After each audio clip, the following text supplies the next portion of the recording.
smashed the mile record as well, Tim, a few weeks ago. She did. That 4:13 mile was just science fictional. It was incredible. A 4:13 mile for a lady indoors. Many people just left open-mouthed and speechless at the quality of that performance from Dibaba. Again, this promises to be a fascinating race, Chris, although I fear the Africans will dominate it and put the rest of the world in shade. I like to see. How do you defeat somebody like this who is so strong, so fast, so consistent?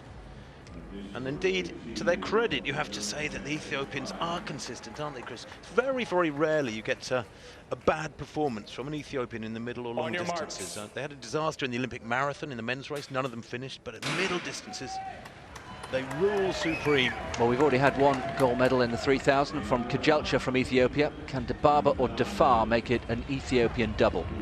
15 laps of the track then. Let's just keep an eye on the pace. It's Saina from Kenya. It's not a household name, who moves to the front first of all, and you can see straight away Dibaba just out for a bit of a stroll at the back, keeping well out of trouble, and you can already see a very, very pedestrian pace.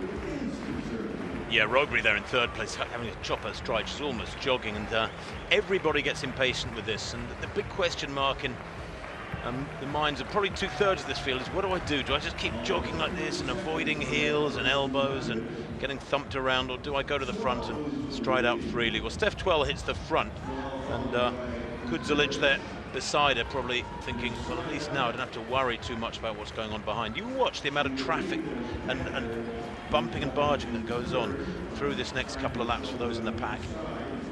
Well, Steph Twell out in the front there. Good to see British representation in this race. Josephine Moultrie, the lesser known of the two British athletes. She's just 2/3 of the way back. He was second at the indoor championships a few weeks ago. Steph Twell in second place there. So experienced, Steph Twell, but so unlucky over the years with all sorts of injuries. 80 seconds, nearly 81 seconds at 400. That is jogging.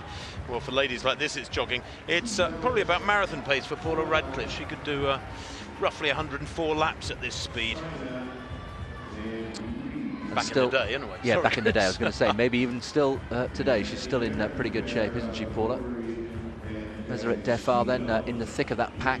Chep Kamoy as well. And Dibaba, you can see left of picture, just continuing to just stay out of trouble. It's almost sort of a strategy that Mo Farah adopts, isn't it? These early laps, just at the back, almost as if they like to add to the challenge by picking off the runners as they start to pick up the pace. And it's maybe picked up slightly, but it's still very, very slow indeed.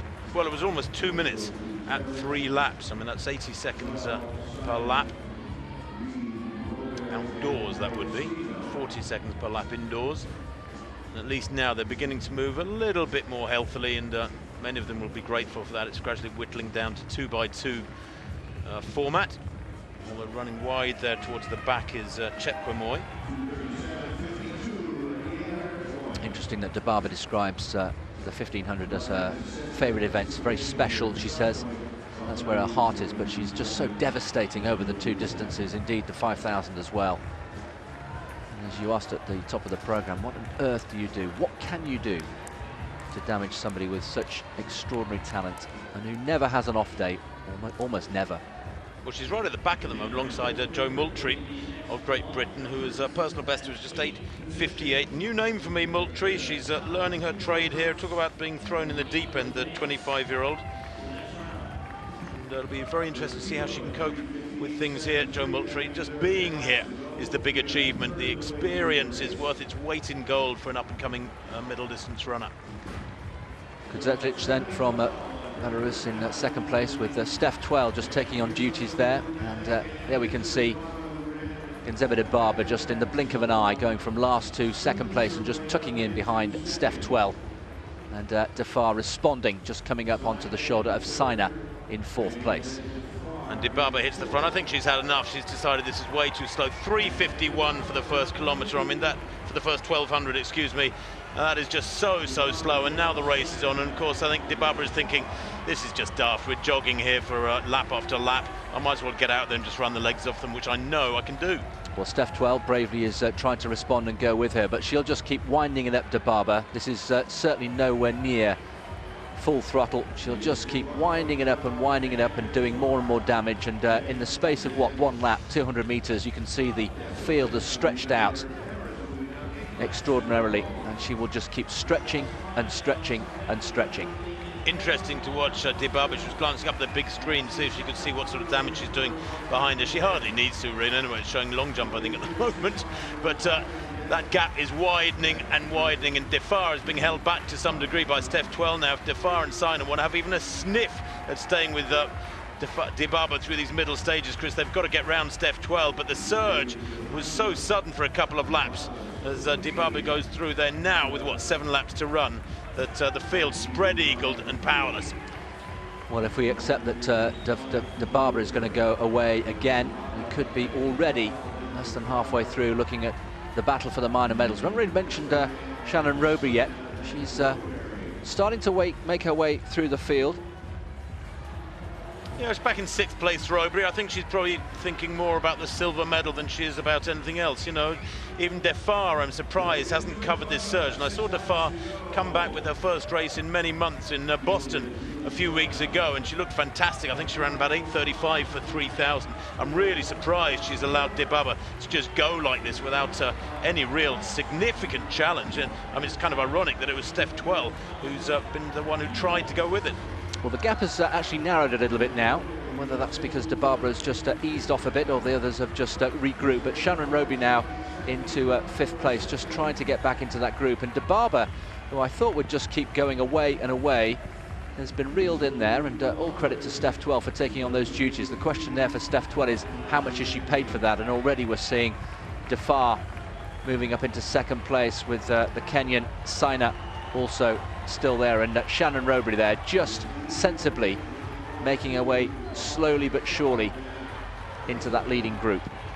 Let's just focus on Steph 12 for a moment. I mean, this is a brilliant run from Steph. She's really giving a good account of herself back there in 5th place alongside Shannon Roby, as you say, Chris.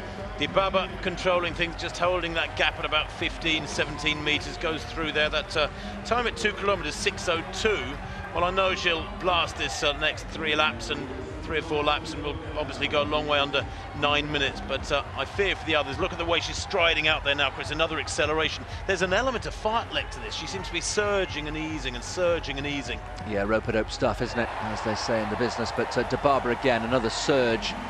And Meseret Defar, she's looking up all the time to see how much damage she's doing, and the answer is quite a lot. Defar in 2nd place, and Steph 12 is starting to find this a little bit punishing and is slipping back. Shannon Roby now in 4th place with Defar opening up a little bit of a gap. Good run from Costa there in the orange, back in, what, 5th place. Defar is indeed chasing hard, although surely she can't close that gap. I mean, it's, what, 25 metres now? Betsy Sina back in 3rd place. But I just can't see Dibaba being caught here now. She's got so much in reserve, surging through towards 2 laps to go. This would be the bell outdoors. And look at that gap. And to do this to Defar, who's been in supreme shape, Chris, in recent weeks, underlines the calibre of this run. It's hard to really gauge it because she's running on her own. She's in isolation, but she's just churning it out at something much quicker than the rest can manage. Well, it's like a training run, isn't it? And Defar is on the chase. Roby now into 3rd place, but it's Ethiopia 1, Ethiopia 2, and Dibaba, there's no doubt about who is going to win this, and she's going to make it an Ethiopian double coming through to take the bell. And will she put on a show for the last lap? Yes, she will, I think. 200 to go. Forget the time, it's far too pedestrian. That's gone. She's run so much more quickly already this year. But it's the Genzebe Dibaba show, and what a treat for this Portland crowd. Shannon Roby still thinks she can reel in Meseret Defar. And now athletes being lapped, but Dibaba never in doubt. Dibaba into the home straight for the last time. Has a, what, 30, 40 metre advantage over her compatriot Meseret Defar. It's gold again for Genzebe Dibaba. She successfully retains her title. Meseret Defar in 2nd place. And a bronze medal, a worthy bronze for Shannon Roby, who gave it her all. But just as we predicted before the race started, It's the Ethiopia show. Genzebe Dibaba adds yet another global title. She reigns supreme, and Meseret Defar has to settle for silver and a worthy bronze for Shannon Robery.